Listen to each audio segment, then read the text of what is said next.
Mula flood control scandal hanggang sa paglipat sa pondo ng PhilHealth, wala raw pananagutan ng Pangulo. Ayon yan sa mga miyembro ng gabinete at ilan pang ahensya ng gobyerno. Habang binabalot ng kontrobersya ang administrasyon, namigay naman ang first couple ng regalo sa Malacanang. Pero para sa mga biktima ng umano'y korupsyon, accountability pa rin ang kanilang panawagan.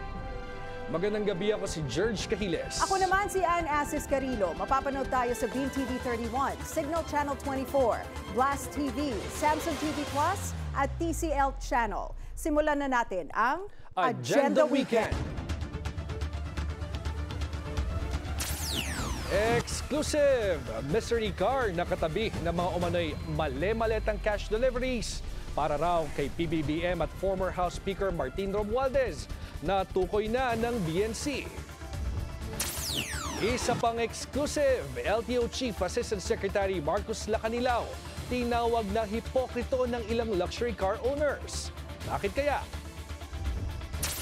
From independent to insider, bilyonaryo politiko Albi Benitez, lilipat na nga ba sa partido ni PBBM? Pagbabalik ng 60 billion peso fund, welcome sa PhilHealth.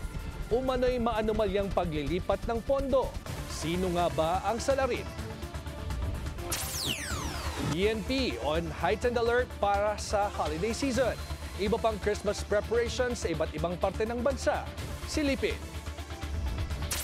At sino nga bang makakalaban ng University of the Philippines sa UAAP Season 88 Men's Basketball Finals?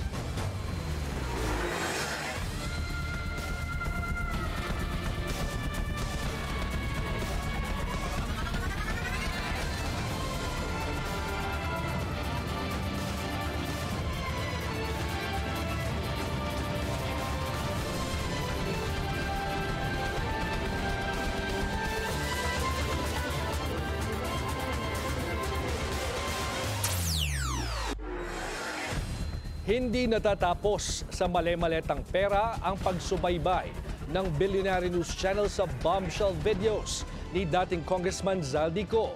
Nakuha kasi namin ng impormasyon at natukoy ang may-ari ng sasakyang nahagip sa video na katabi ng umano'y cash deliveries para raw kay PBBM at former House Speaker Martin Romualdez. Ang detalye sa exclusive agenda report ni Joash Malimban.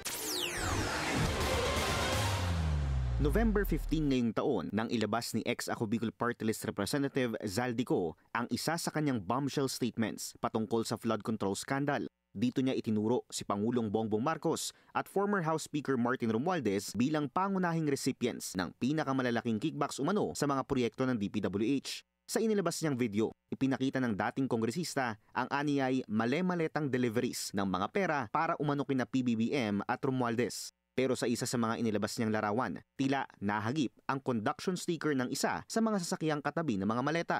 Para mapatunayan ang mga litrato na deliveries ay ilalabas ko po together with this video. Eksklusibong nakuha ng Billionaire News Channel ang opisyal na mga dokumento ng naturang sasakyan. Naberipika namin na U0L960 ang nakalagay na conduction sticker dito. Ayon sa aming pagsusuri, wala itong ongoing o finished application para sa isang plate number sa Land Transportation Office. Ayon sa mga dokumento, isang 2023 Maserati MC20 ang sports car na nakita sa larawan. Mystery gray ang model color nito. Ayon sa transaction documents, binili at pinangalanan ang sasakyan sa kumpanyang Socali Trading mula sa importer na Brilliance Auto Corporation.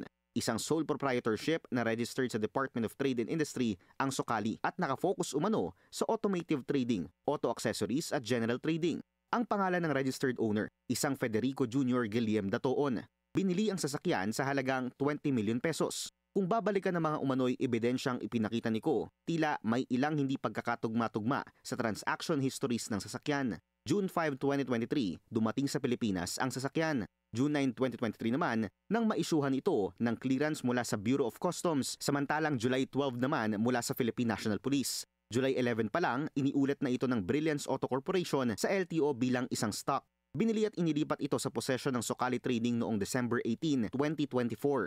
ayon sa registration papers nito. Ayon dito, natanggap ng Sukali Trading ang sasakyan bilang brand new imported. Ibig sabihin, walang dokumentasyon na ginamit o binenta ang sasakyan sa loob ng 1.5 taon. Ang katakataka, kung titingnan ng date sa larawang inilabas ni Ko, November 29, 2024, ang umano'y delivery ng mga maleta sa nasabing bahay kung saan nahagip ang sasakyan.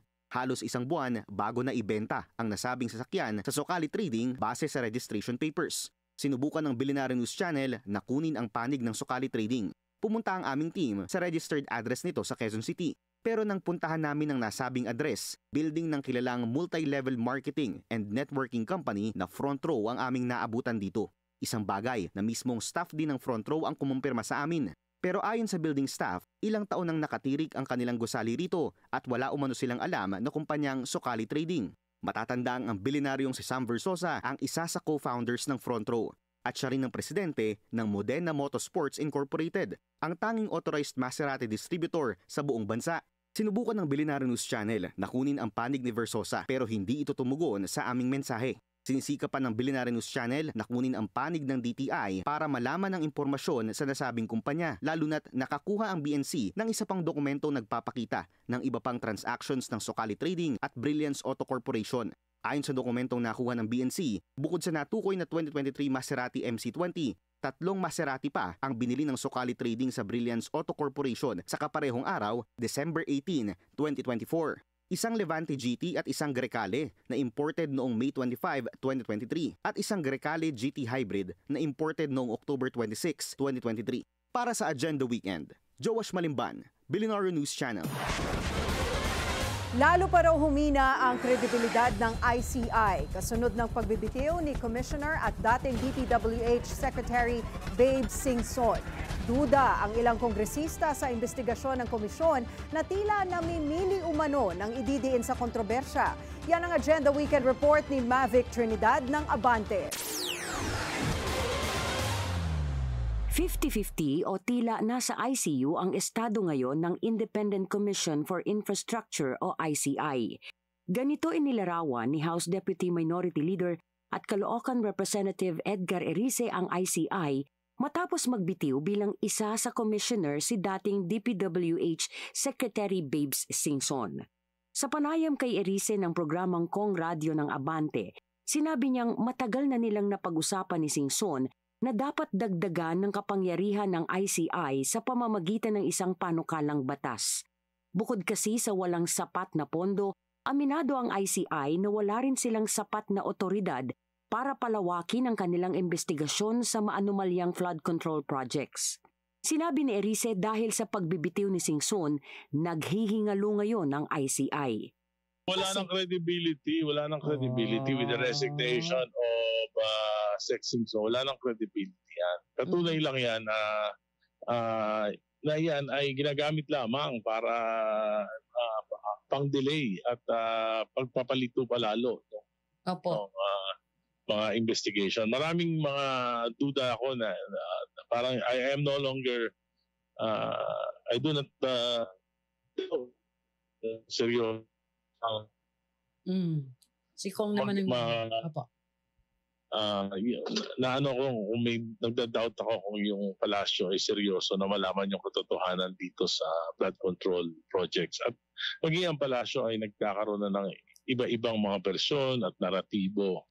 Sa panukalang Independent Commission Against Infrastructure Corruption o ICI bill, sinabi ni Erice na mabibigyan ng ICI ng kapangyarihang makapagpalabas ng sabpina, makapaghain ng kasong contempt, mabibigyan din sila ng immunity kontra demanda sa mga malalaking taong kanilang iniimbestigahan, mabibigyan sila ng sapat na pondo, sariling tao at mahahalungkat nila with full access ang mga record books, ledgers, lalo na ang mga kontratistang involved sa kontrobersya. Bagaman aprobado na sa committee level, malaki sana anya ang maitutulong ng panukalang ito kung maisa sa batas na bago matapos ang taon. Pero duda si Erice na makakahabol pa ito lalo na't may indikasyon umano mula sa Malacanang na wala na silang interes at tila wala nang balak na sertipikahan ito bilang urgent bill. Kasabay pa ng pahayag ng Ombudsman na tatagal na lamang ng 1 o 2 buwan ng investigasyon ng ICI. I don't think we have enough time to, ewan ko kung kaya pa na maipasa ito before Christmas break sapagkat 5 araw na lang yung natitira naming session. I hope na gawa ng paraan dahil hindi naman ito na-certify na urgent. So baka hindi namin maipasa ito. Tapos yung baka hindi na kaya ng kung may madadala sa plenary, baka hindi na kaya. Di nakakayanin before the year ends. Kung madadala sa plenary, pero ang problema hindi nga namin alam kung madadala pa ito sa plenary dahil mukhang sa mga narinig ko kay Yusek Claire Castro, mukhang hindi masyadong interesado ang palasyo na maipasa pa itong batas na ito. Sa panig naman ni ACT Teachers Party List Representative Antonio Tino, isang malinaw na cover-up ang nangyari sa ICI. Bakit yung isang bahagi ginagamit pag din, pero yung isang bahagi, dahil malapit sa pakusidente, ay ginedeba. Kaugnay nito, tiniyak ni Tino na hindi sila titigil sa pagtulong sa ICI hanggang may mapanagot sa flood control scam. Gaya ng mga natuklasan niyang umano'y maanumalyang mga project sa distrito ni Congressman Paulo Pulong Duterte sa Davao City. Puro anya palusot si Congressman Pulong dahil sa inilabas nitong iba't ibang dahilan nang hindi niya pagdalo sa imbitasyon ng ICI. Para sa Agenda Weekend, Mavic Trinidad, Abante. Welcome sa PhilHealth, ang desisyon ng Korte Suprema na ibalik ang 60 billion pesos na excess funds nito na inilipat sa National Treasury noong 2024. Ayon sa State Insurer, titiyakin nila na patuloy na maipatutupad ang Universal Healthcare Program at magpapalawig pa ang mga serbisyo at benepisyo nila. Sa unanimous decision ng SC, pinatitigil din ito ang paglilipat ng natitirang 29 billion pesos na balanse ng pondo ng State Insurer. Ipinag-uutos din ng High Tribunal sa Kongreso, Finance Department at Executive Secretary Ralph Recto na isama ang 60 billion peso fund bilang specific item sa 2026 GAA. Itinuturing ni Executive Secretary Ralph Recto na pinakamalaking suporta sa universal healthcare sa kasaysayan ng bansa ang 113 billion peso subsidy sa Philippine Health Insurance Corporation para sa 2026. Ayon kay Recto, ang pinal na halaga ay nagmula sa 53.13 billion pesos na orihinal na panukala at 60 billion pesos na pinababalik ng Korte Suprema. Ani Recto, direktang susuportahan ng 113 billion peso subsidy ang pangangailangan sa healthcare ng mga pamilyang indigent, senior citizens, persons with disabilities at iba pang vulnerable sectors.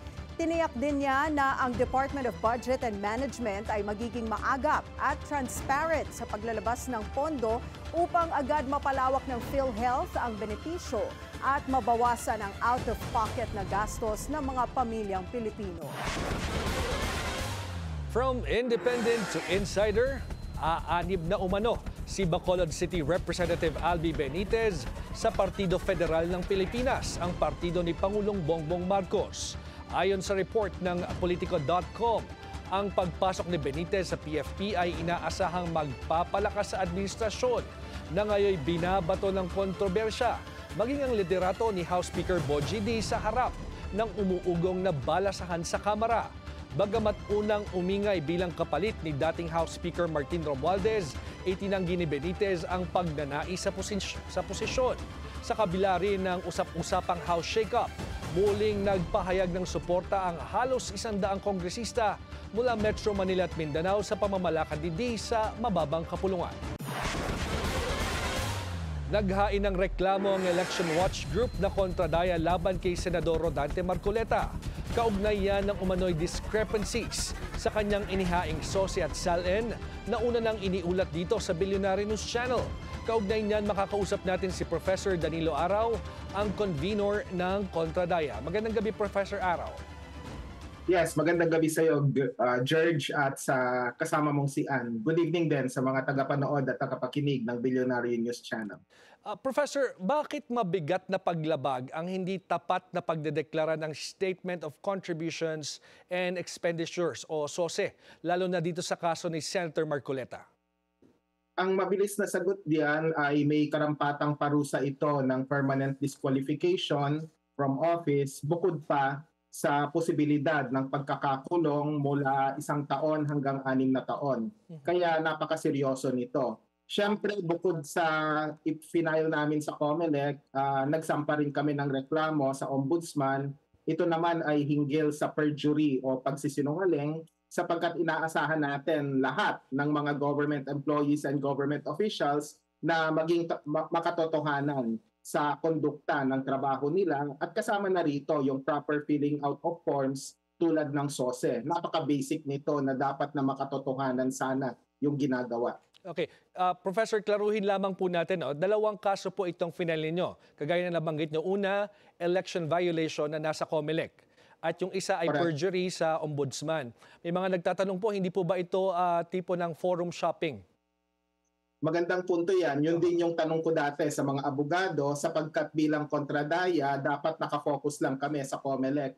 Pero ang naging paliwanag naman sa amin, wala namang problema, hindi ito forum shopping sapagkat ang posibilidad ng forum shopping ay mangyayari lang kung parehong basis yung magiging filing sa 2 o 3 fora o korte o anumang ahensya ng gobyerno. Ulitin ko lang for the benefit of the listeners and viewers, George, ang final namin, perjury sa Ombudsman at violation of the Omnibus Election Code sa COMELEC. Bagamat yung mga facts ay almost the same, iba naman yung grounds sa perjury at saka sa violation of the Omnibus Election Code. So hindi ito matatawag na forum shopping. Ayon po kay Senator Marcoleta, ayaw daw po kasi magpakilala ng kanyang mga donor kaya hindi niya idineklara yung mga kontribusyon ng mga ito. Ano po yung sagot nyo dito at nakalagay doon sa inyong complaint? Siyempre, labag ito sa batas sapagkat in not so many words, yung grounds ng reklamo namin ay yung provision sa Omnibus Election Code na dapat makatotohanan ang sinusulat mo at saka nakasulat din sa Part 5 ng SOSE na pumipirma yung mga kandidato, 44,000 yung tumakbo nung nakaraang halalan, true and correct yung detalye ng final mo. So yung terminong true and correct, dapat panghawakan po yan. So ang mangyayari dito, George, halimbawa, kung hahayaan natin yung ginawa ni Marcoleta, ibig sabihin sa 2028 elections, pwede pala na maglagay ng 0 campaign contributions yung lahat ng mga kandidato, tapos sasabihin lang nila na ayaw magpakilala ng mga donor ko. So safe na sila sa pagiging not so transparent. Kaya nga may SOSE para maging transparent tayo kung sino yung mga donor ng lahat ng mga kandidato.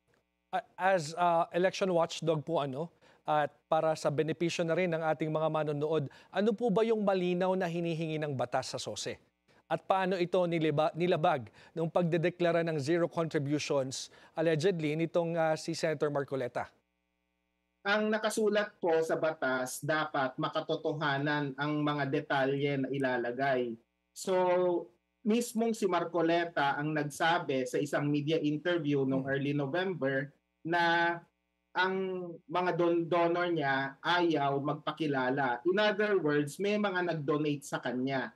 Tapos yung termino na ginamit niya, napilitan siyang maglagay ng 0. So ibig sabihin, inconsistent yung nakasulat sa SOSE dun sa kanyang mga pampublikong pahayag. At saka take note, George, ginawa niya ang pahayag na ito hindi noong Hunyo na nag-submit ng SOSE si Marcoleta at saka yung iba pang mga kandidato kasi yung deadline June 11, nagpahayag lang siya nito na ang lumabas sa eksklusibong report ng Bilyonaryo News Channel yung katotohanan hinggil sa SOSE niya. So napaka-reactive ng kanyang naging sagot. At siya mismo ang umamen sa inconsistency. Kaya yung pleading particular sa COMELEC ay para sabihin sa COMELEC na aksyonan yung ganitong klaseng sitwasyon sapagkat mangyayari ang halalan sa 2028 presidential elections pa man din ito, napakahalaga po nito, tapos baka maulit yung ginawa ni Marcoleta at gayahin ng iba pang mga kandidato. But Professor, gaano po kabigat na ebidensya ang mismong pag-amin ni Senator Marcoleta publicly, ano? Kasi ito po yung inilakip ninyong ebidensya, no? Na sinadya niyang itago yung kanyang mga donor because ayaw nga daw po magpakilala. Mabigat ito sapagkat ito ay tahasang pag-amin on national television even na siya ay talagang merong inconsistency sa kanyang detalye. At violation ito, kahit hindi ka abogado, nakasulat doon sa part 5 ng SOSE form sa page 2 na true and correct yung entries na nilagay mo. So doon pa lang may problema na talaga at talagang kailangan niyang magpaliwanag. Siguro yung hamon kay Marcoleta, baka pwedeng sagutin na niya. Friday kami nag-file, Sabado na ngayon, bigyan natin ng benefit of the doubt na nag-e-enjoy siya sa weekend.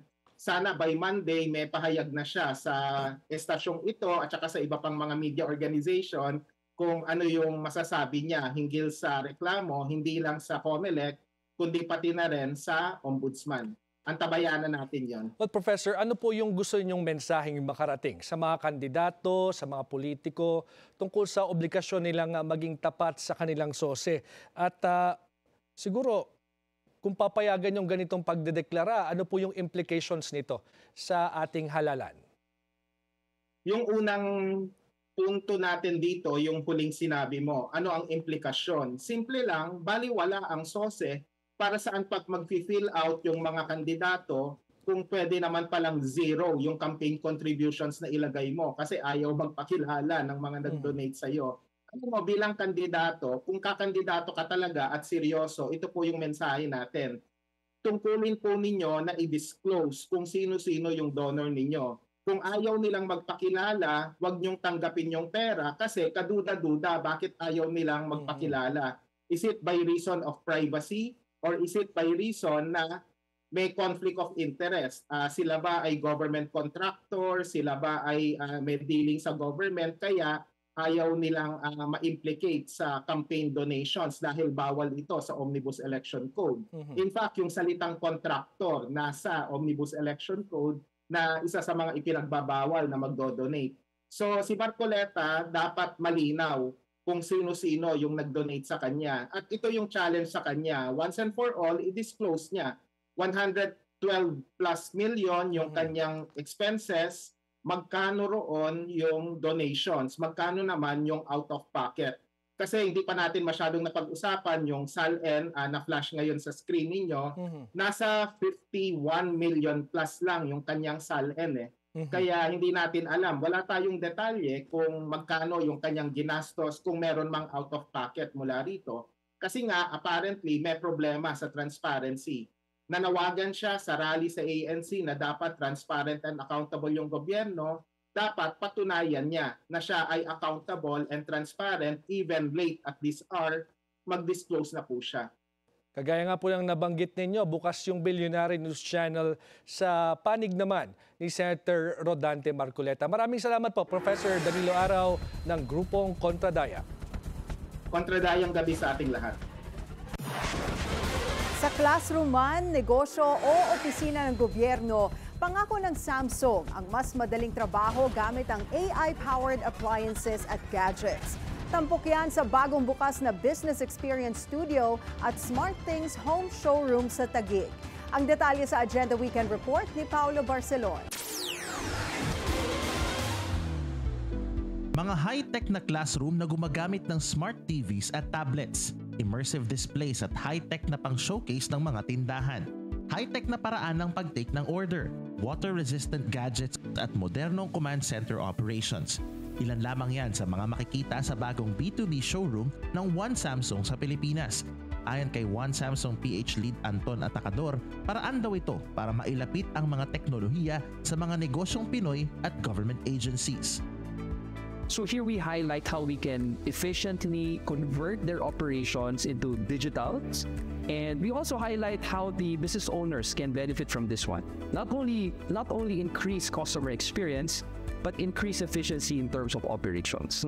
Karamihan sa mga teknolohiyang feature dito, powered by AI, tulad ng smart classrooms, monitors na kayang mag-track ng energy consumption ng mga gusali, at maging AI integrations para sa mga negosyo. Ani Samsung, kaya daw nitong abutin ang anumang negosyo, MSME man o kumpanyang pinatatakbo ng mga ultra-bilyonaryo. Businesses, even our country, should embrace digitalization and even AI. So with this Business Experience Studio, our goal is to allow our clients, allow business owners, even the government, experience what it means to have solutions and AI within their businesses. Kasama din sa bagong showroom ang Smart Things Manila, kung saan makikita din ang mga smart home innovations na binuo ng Samsung. At dahil we are everywhere, mapapanood mo din ang mga napapanahong balita, impormasyon at kaalaman sa Billionario News Channel, na siyang most watched news channel pa rin sa Samsung TV Plus. Dagdag pa ng Samsung, asahan raw ang mas maraming tech innovations para sa mga consumer at mga negosyante sa 2026. Para sa Agenda Weekend, Paulo Barcelon, Billionario News Channel. Fake news, yan ang depensa ni Assistant Secretary Marcos Lacanilao sa kumakalat umanong memo para sa crackdown ng LTO sa luxury vehicles. Git niya, nais lang nilang ma-monitor ang mga sasakyan sa ipinag-utos na random checking. Ang detalye sa Agenda Weekend Report ni Ivy Reyes. Itinanggi ni Land Transportation Chief Marcos Lacanilao na tinatarget ng LTO ang mga luxury vehicles sa kanyang inisyatibang magsagawa ng random check sa mga sasakyan. Mapa premium o ordinaryong sasakyan daw, wala namang kinikilingan ang kanyang ipinag-utos sa kakaunting tauhan ng LTO na tingnan ang mga dokumento ng mga fina-flag nilang sasakyan.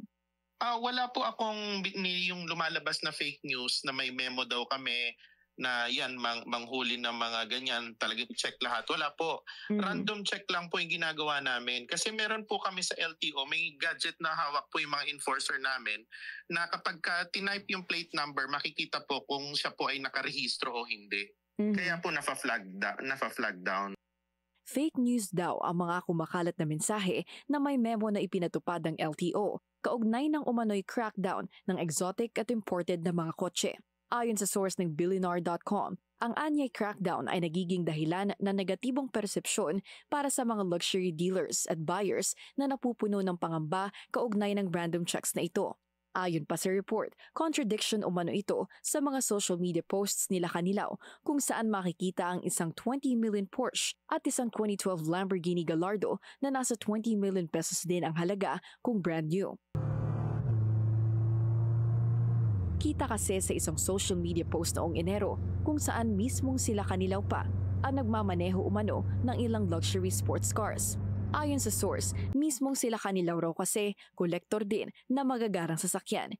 Giit ni Lacanilao, ginagawa lang ng LTO ang kanilang mandatong siguraduhing malinis ang papeles ng mga minomonitor nilang sasakyan. Para sa Agenda Weekend, Ivy Reyes, Billionaire News Channel. Natanggap na ng Morning Sun Eatery sa Quezon City ang prestiyosong 2026 Michelin Bib Gourmand plaque nitong Biyernes. Personal itong ibinigay ni Tourism Secretary Cristina Frasco at Vice Mayor Gian Soto kay Lynn Mortera, ang anak ng may-ari ng karinderya. Matatagpuan ang Morning Sun Eatery sa 120 JP Rizal Project 4 at araw-araw itong nagsiserve ng authentic home-cooked Ilocano recipes. Double trouble! Mga kumpanya ng pamilya ni COA Commissioner Mario Lipana, iniimbestigahan na ng Ombudsman. Pumaldo na umano sa flood control projects, lumabag pa sa mining regulations. Susunod yan sa Agenda Weekend.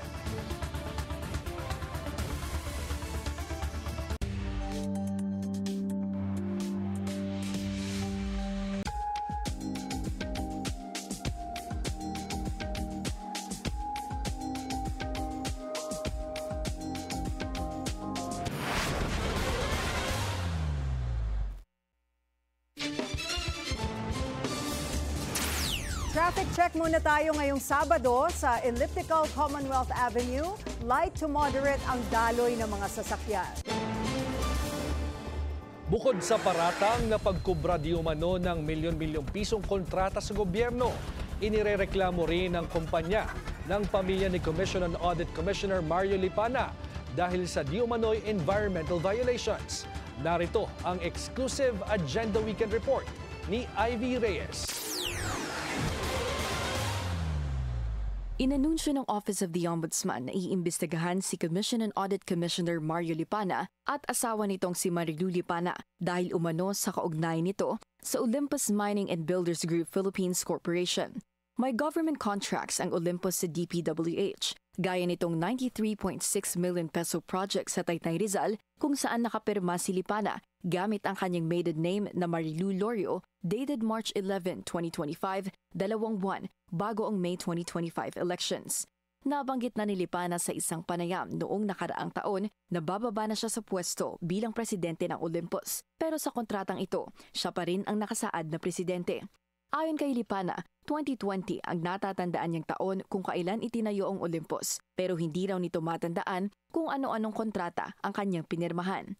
Sa sumbong sa Pangulo website, may 2 joint venture contracts ang Olympus sa Bulacan na may kabuuang halagang 178.5 million pesos, mga kontratang may completion date noon pang 2024. Samantala, ang matagal nang inirereklamong black sand mining sa Lingayen Gulf na authorized ng dating administrasyon at ni dating Executive Secretary Salvador Medialdea, nakapangalan din kay Marilu Lipana. Sa isang notice mula sa Department of Environment and Natural Resources, presidente rin si Lipana ng Iron Ore, Gold and Vanadium Philippines Corporation na nasa likod ng offshore magnetite mining project na ito noong 2021. Base naman sa datos ng Mines and Geosciences Bureau, nakalista bilang contact person ng Iron Ore ang isang Ramon Aris Lipana bilang presidente ng kumpanya. Inirereklamo ng environmental advocates ang proyektong ito dahil sa loob ng 25 years simula noong 2021, mag-e-extract ng 25 million metric tons of black sand ang Iron Ore Corporation taon-taon. Sinubukan nating hinga ng pahayag sina Commissioner Mario Lipana at asawa nitong si Marilu Lipana pero hindi sila sumagot sa ating mga mensahe. Para sa Agenda Weekend, Ivy Reyes, Billionaire News Channel. From Pasig to Mandaluyong, inilipat na ng kulungan si dismissed Bamban Mayor Alice Guo o Chinese national na si Guo Huaping. Kasama niya ang iba pang akusado sa kasong qualified human trafficking. Yan ang Agenda Weekend Report ni Andrea Salve. Mag-aalas 11 kagabi, ibinyahe na papuntang Correctional Institution for Women sa Mandaluyong si dismissed Bamban Tarlac Mayor Alice Guo. Guardado at nakasuot ng bulletproof vest. Kasama niya ang 2 pang co-accused sa qualified human trafficking case kaugnay ng iligal na operasyon ng Pogo sa Bamban, sina Rachel Joan Carrion at Jamie Lynn Cruz. Batay ito sa commitment order ng Pasig Court matapos hatulang guilty at patawan ng life imprisonment. Ayon sa Bureau of Corrections na tumanggap kina Guo, sasailalim muna sa 5-day quarantine ng 3 para dumaan sa masusing pagsusuri ng kanilang reception and diagnostic clinic. Pagkatapos ay ililipat sila sa regular dormitory at mananatili roon sa loob ng 55 araw para sa mandatory orientation, diagnostics at qualification. Kapag nakumpleto na raw ang 60 araw na proseso sa RDC, saka sila ililipat sa kanilang assigned dormitories sa maximum security camp. Kung matatandaan, una nang inilaban ng Guo Camp na manatili ito sa Pasig City Jail Female Dormitory matapos ang hatol ng korte noong nakaraang buwan. Batay sa hatol, pinagpapiansa rin si Guo ng 2 milyon. Ipinag-utos din ito ang forfeiture ng 6 billion Baofu compound sa Bamban kung saan umano namugad ang iligal na Pogo. Para sa Agenda Weekend, Andrea Salve, Billionaire News Channel. Muling nanindigan si Pagadian City Mayor Samuel Co na siya ay Pilipino. Bagay na dati na raw inungkat ng mga kalaban sa politika pero hindi nagtagumpay. Naturalized Filipinos din daw ang kanyang mga magulang. Nagbabalik si Andrea Salve. Hindi lumaki sa farm at lalong hindi Alice Guo 2.0.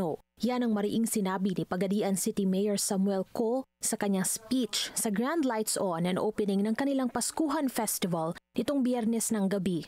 Alice Guo ko ko, Alice Guo, the second, Guam. Alice Guo was born and raised in the farm.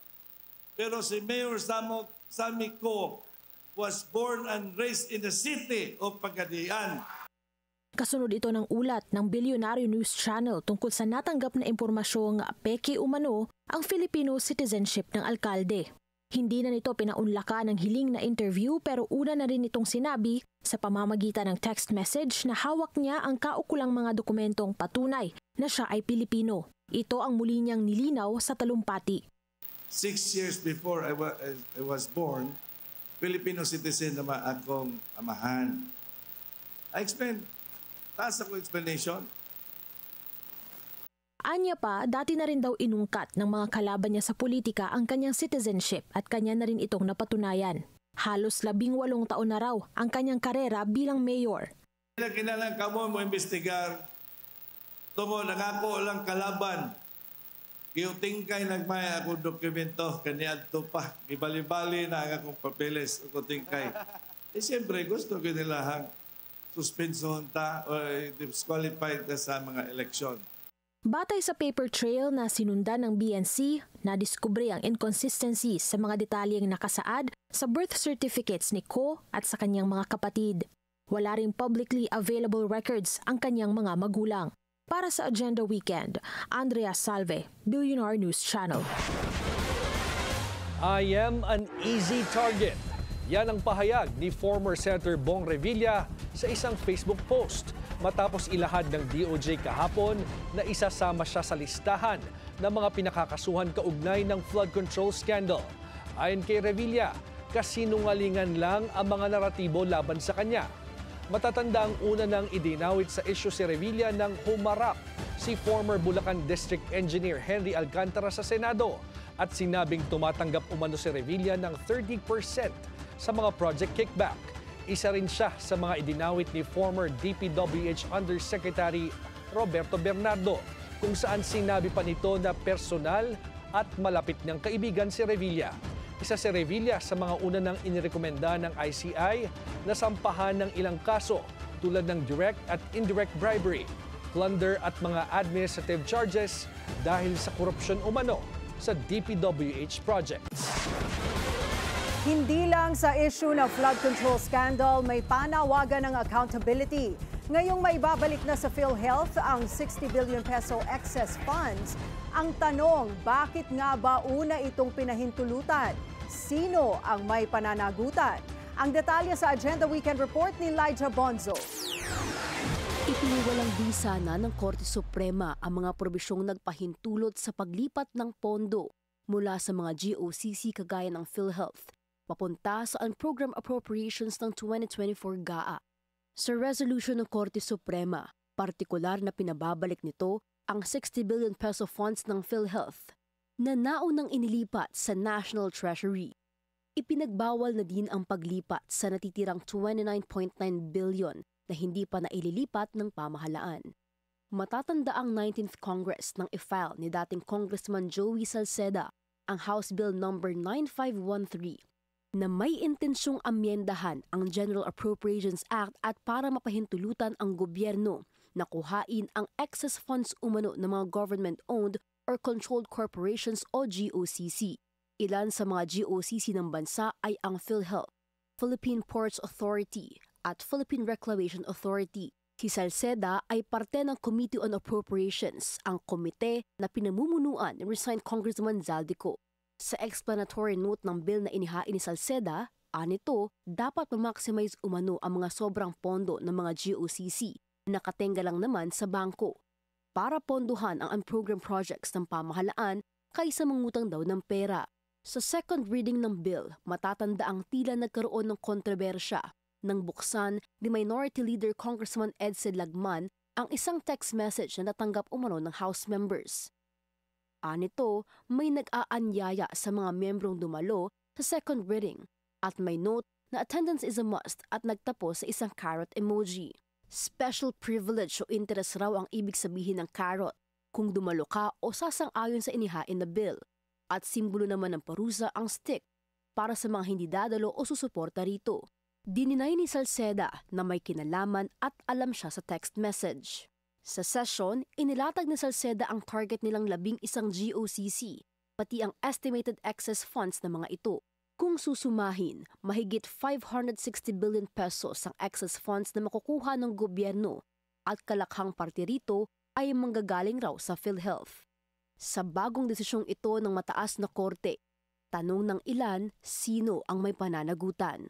Saad kasi ng mataas na korte, walang liability si dating Finance Secretary Ralph Recto, gayon din si Pangulong Bongbong Marcos na nag-certify as urgent sa pagpasa ng 2024 national budget. Nagbigay na ng pahayag si Recto. Aniya, bilang dating Finance Secretary, nag-comply lang ito sa GAA at ang palasyo naman ninirespeto raw ang hatol ng mataas na korte. Sa parte ni Salceda, sinubukan ng Billionaire News Channel na humingi ng kanyang saloobin o pahayag sa naging desisyon ng Korte Suprema. Pero wala pa itong sagot sa kasalukuyan. Para sa Agenda Weekend, Lyja Bonzo, Billionaire News Channel. Naka-heightened alert na ang Philippine National Police para sa holiday season. Ayon sa PNP, mas pinaigting ng buong hanay ang pagbabantay sa ilalim ng Ligtas Paskuhan 2025. Kabilang dyan ang pagdaragdag ng police visibility at pagposte sa mga transport terminal. Anila, mahalaga ang Pasko sa mga Pilipino, kaya't nais nilang matiyak na magiging ligtas at payapa ang selebrasyon nito. Umaasa naman ang pulisya sa pakikipagtulungan ng publiko para maiwasan ng anumang untoward incident. Now on its 4th year, pinangunahan ng first couple ang Balik Sigla Bigay Saya 2025 nationwide gift giving sa Kalayaan Ground sa Malacanang. Binuksan ang palasyo sa mahigit 3,000 attendees, kabilang ang mga bata mula sa DSWD centers at mga kalapit na barangay. Sa kanyang mensahe, sinabi ni PBBM na tila gumaan ang seryosong aura sa Malacanang dahil sa ngiti ng mga batang dumalo. At sa kabila raw ng hirap ng trabaho, patuloy silang nagsusumika para sa kinabukasan ng kabataan. Ang pinakamalaking biyaya, the biggest treasure that we have here in the Philippines are these, our children, the future of our country. Tama yan, mag-enjoy kayo. Kaya namin ginawa ito para makita namin ulit ang mga kasiyahan na dala ng Pasko, ang mga pag-alala sa mga masasayang Pasko rin namin. At kayo mga bata, kayo ang nagdadala niyan para sa amin. Habang namimigay ng regalo sa Malacanang, isang mensahe naman ang binitawan ni VP Sara sa isang live stream habang nasa The Hague, Netherlands. Aniya, isang malungkot na Pasko ang posibleng kaharapin ng mga Pilipino dahil sa umano'y talamak na korupsyon at pang-aabuso sa gobyerno. Dismayado raw siya sa mga nangyayaring isyu sa bansa pero umaasa siyang magiging maganda ang sitwasyon sa susunod na taon. Malungkot ang Pasko natin dahil hindi natin gusto ang mga nangyayari sa ating bansa, lalong-lalo na yung mga iskandalo sa korupsyon at yung pag-aabuso sa posisyon at mga opisina ng gobyerno. Pero kailangan natin maging matatag. As Filipinos, we are known to be resilient. Kaya kailangan natin itawid itong Pasko na ito na merong pag-asa sa ating mga puso. At syempre ipagdasal natin yon na mas maganda ang ating taong 2026 sa kung ano man yung dinaanan natin ngayong 2025.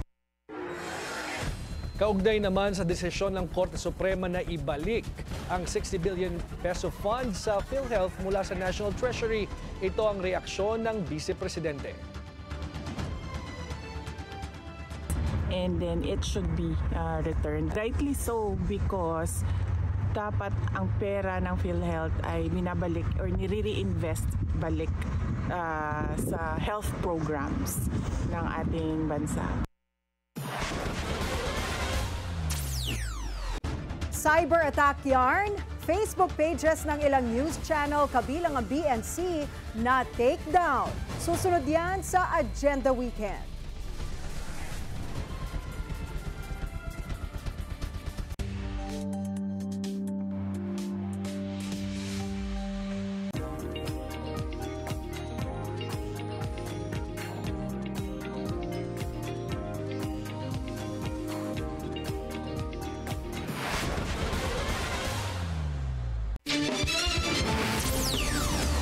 Traffic check ulit tayo sa EDSA Quezon Avenue flyover. Moderate to heavy ang daloy ng mga sasakyan. Sisilipin na ng Office of the Ombudsman ng umano'y kaugnayan ni resigned Justice Undersecretary Jojo Cadiz sa isang government contractor. Ayon kay Assistant Ombudsman Miko Clavano, ilalaan ng isang fact-finding body para imbestigahan ang issue. Batay sa isang report, isa ang anak ni Cadiz sa top officials ng isang kumpanya na nakakubra ng milyon-milyong pisong proyekto sa pamahalaan noong 2023. Sabi ni Clavano, 3 kaso na ng bid rigging at graft ang naisampad sa ombudsman at isa sa publiko nila ang detalye nito sa mga susunod na araw. Tila down ang ilan sa major Facebook pages sa bansa ngayong araw, kabilang na ang FB page ng Bilyonaryo News Channel. Mula Sabado ng umaga, isa-isang nawala ang FB pages ng BNC, Rappler, FTTM at maging ang kay political commentator Attorney Jess Falsis. Hinihinalang kaso ito ng cyber attack matapos lumabas sa notifications ng mga nasabing FB page ang iisang pangalan na nagsampa ng dispute sa Meta gamit ang hinihinalang bogus trademark complaint.